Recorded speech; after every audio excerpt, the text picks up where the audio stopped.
qaybta shanaad ee barnaamijkeennii akhrinta buugga wariye cutubka labaad ee buugga oo ka bilaabmaya bejka 29aad waxa aynu ku soo qaadan doonaa xubinta koowaad warka, xubinta labaadna waraysiga, xubinta saddexaadna maqaalka. haddaba aynu u gudubno xubinta koowaad. intaynan u gudbin xubinta koowaad, saxaafadda warbaahinta wargeysyada, inkastoo ay guud ahaan shaqada warbaahintu wadaagto arrimo badan oo dhinaca tafatirka ah, haddana qayb walba waxa ay gooni u leedahay xeerar iyo qaabab u gaar ah qalabka warbaahineed ee ay u adeegayso. tusaale ahaan, warka lagu daabacayo wargeys iyo midka laga sii deynayo telefishan hab qoraal ahaan way kala duwan yihiin, iyadoo xogta la timinayo iyo nuxurka isku mid yihiin.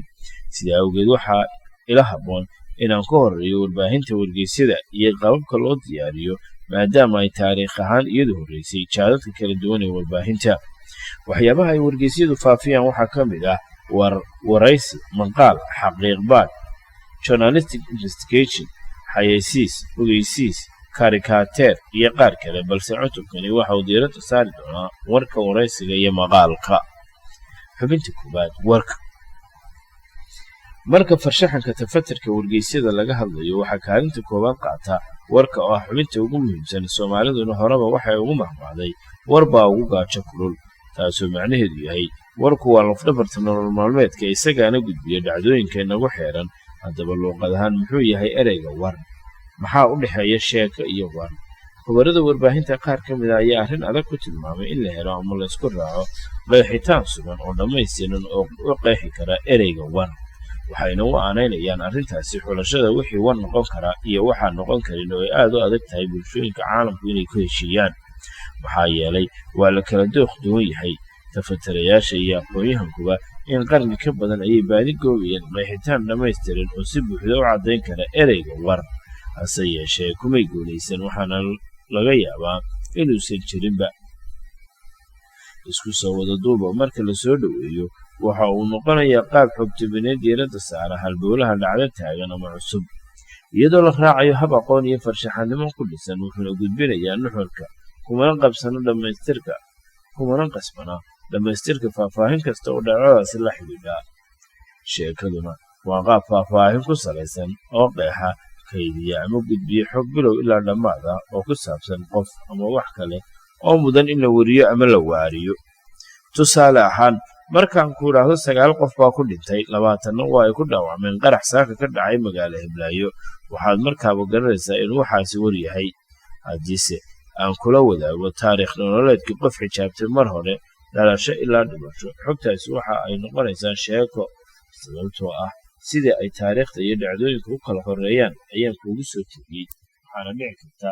in waxyaabo muhiim ku ah aan dib u dhigo si aad in badan ii dhegaysato. waxaa kale oo jira qoraallada loo yaqaan sheeko wareed, oo ah qisooyin aan inta badan waqti ku salaysan oo lagu qaada dhigo arrimaha aadanaha la xidhiidha human history. warbaahintu isku raaceen waxaa ka yaqaano su'aalaha lixda ah ee jawaabahooda laga rabo warka la baahinayo. af-ingiriiska dadka wax ku qora ama ku akhriya ayaa u yaqaan WH questions. su'aalahaasi waxay kala yihiin what maxay, when goorma, where halkee, who kuma, why sababtee, iyo how sidee. tusaale ahaan, hoos ku dhigani waxa uu qayb ka ahaa cashar tababar ah oo aan dhalinyaro wariyaalaha ku siiyey magaalada Boorama sanadkii 2011, wuxuuna isku dayayaa inuu ka jawaabo su'aalahaasi lixda ah. banaanbax nabdoon ayaa saaka 10kii aroornimo ka dhacay bartamaha magaalada Sanca ee xarunta dalka Yemen. waxaa ka dambeeyey mudaharaadkan dhalinyaro reer Sanca ah oo watay boorar ka dhana xukuumadda dalkaasi, kuna dhawaaqayay erayo ay kaga soo horjeedeen habmaamulka madaxweyne Cali Cabdalla Saalax. haddaba hooska ay qaabka looga jawaabi karo su'aalahaasi lixda ah waa maxay? what banaanbax, how sidee, si nabdoon, goorma saaka 10kii aroornimo, where ama halkee magaalada Sanca, who ama kuma dhalinyaro reer Sanca ah, why sababtuna waxay ka soo horjeedaa habmaamulka Cali Cabdalla Saalax. qasab maaha qaar kasta ama mar kasta inuu warku ka wada jawaabo su'aalaha lixda balse waxaa la isku dayayaa laguna dadaalaya in laga jawaabo inta ugu badan ee suuragala si aan akhristuhu u saliibtamin sidoo kale waxaan lagu qasbanayn in hordhaca warbixinta lagaga wada jawaabo su'aalahaas sabab raadinta why waxay si qoto dheer u lafaguri karnaa kana jawaabtaa xaqiiqa baadhka journalistic investigation waa xubin barnaamijyada warfaafinta ka mid ah kana madax bannaan warka sida loo kala horraysiiyo ka jawaab celinta su'aalahani waxay ku xidhan tahay muhiimadda su'aasha iyo siyaasadda tafatirka ee wargeyska warka faafinaya qaab dhismeedka warka waxaa jira qaabab kala duwan oo la adeegsado marka la qorayo balse ka hor intaanan warqorista la bilaabin waxaa habboon in wax laga ogaado marxaladaha loo maro arrintaasi aqoon-yahanada la yidhaahdo Carol Roger oo u dhashay dalka Maraykanka ayaa 4 qodob ku soo koobay marxaladahaasi sidan hoos ku xusan suurayso conceive the idea waa tallaabooyinka koowaad ama waa tallaabada koowaad ee ku faraysa inaad hesho fikradda ama nuxurka warka aad raadinaysa ku salabsan yahay sida kulan qabsoomay dhacdo xiiso leh iyo wixii la mid ah u xoog ururso collect kadib marka aad astayso nuxurka warka waxaad u gudbaysaa marxaladda labaad oo ah inaad xog dheeraad raadiso la kulanto ila wareedyo waxtar leh iyo inaad diiwaangeliso wixii macluumaad ah ee aad hesho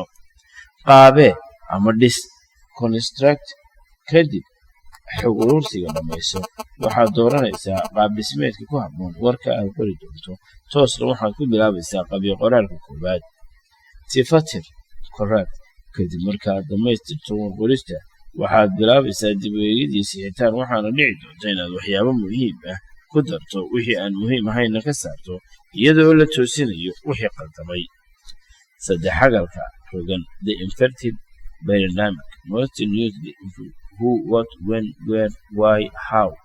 important details other general information background information waa saddexagal ku sawiran bogga 430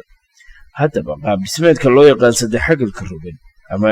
gumburta qadiban waxa uu yahay midka ugu caansan uguna da'da weyn qaababka loo diyaariyo wararka saxaafadda ama wargeysyada wuxuuna ku farayaa inaad macluumaad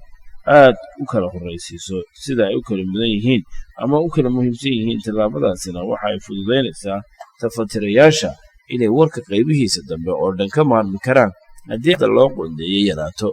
sidoo kale akhristayaasha ayaa iyaga laftarkoodu jecel inay nuxurka warka ku ekaadaan hordhaca warka oo inay dhammaystiraan ku faral yeela mooyaane taariikh ahaan waxaa si xoogan loo isticmaalay qaababka xilliyadii dagaalada sokeeye ka socdeen dalka Maraykanka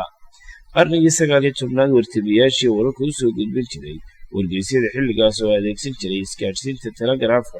ayaa saddexagalka rogan u arkay xal lagaga baxsan karo in ereyo iyo weedho muhiim ahi go'aan ama marka war la dirayo kadibna waxa uu noqday curfi saxaafadeed oo warbaahinta iyo bulshaduba u bogeen waxaa laga faa'iidayaa saddexagalka rogan waxaa laga faa'iidayaa qaybta 5aad ayaa intaasi iyaduna inoogu dhan ee barnaamijkeenii akhrinta buugga wariye